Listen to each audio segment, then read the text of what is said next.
I'm really happy that we could take some time to sit down and talk about how we can best work together to help serve the needs of this deaf child in your classroom.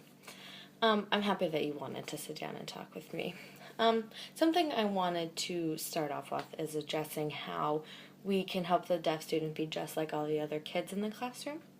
I wanted to bring up that this deaf child probably is not going to be just like all the other kids in the classroom. Not that they're worse or anything, but they're going to be a little bit different for a few different reasons. Research shows that some deaf kids with hearing parents will have delayed cognitive skills, and this is most likely a direct result of their delayed language skills and not having enough exposure to fluent conversations in a language. So this specific deaf child's parents are taking ASL classes, which is amazing.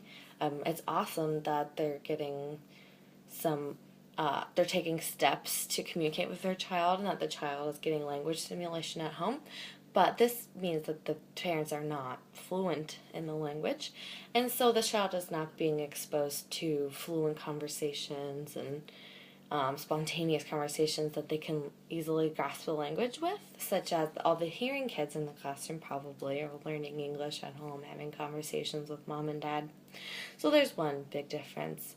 I bring this up not to focus on the deficits of the deaf child, but only to better explain that this deaf child is probably coming to school without all the same cognitive tools and language tools and experiences that the other kids in the classroom have.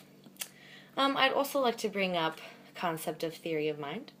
Maybe you've heard of this concept as it relates to children.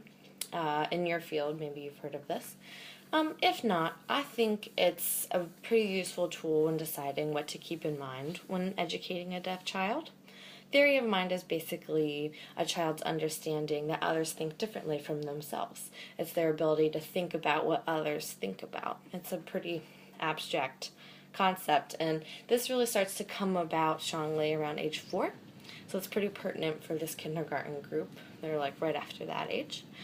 Some things that can affect this development of theory of mind is vocabulary acquirement and other linguistic aspects.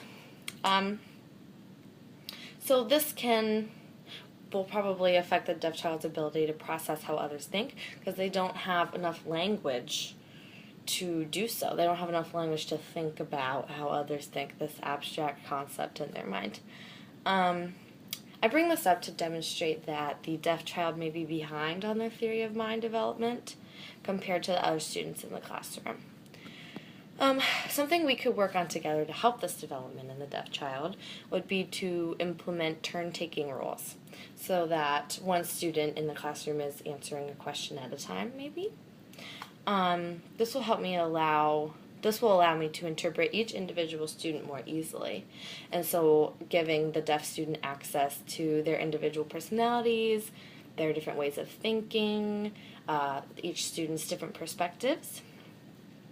Exposure to these types of things is really essential to developing an age-appropriate theory of mind that maybe the other kids already have.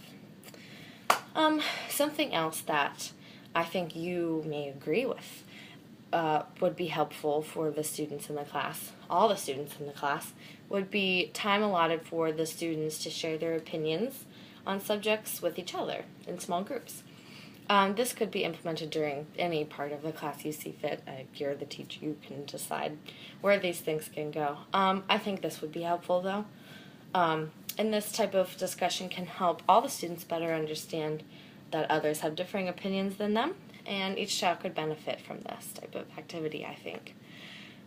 But definitely the deaf child, to help him develop his theory of mind.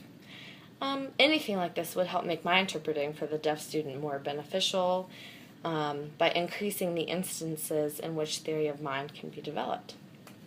I want to thank you for sitting down with me and talking to me, and hopefully we can continue to communicate like this and work together throughout the school year to help the deaf child reach their potential. Thanks.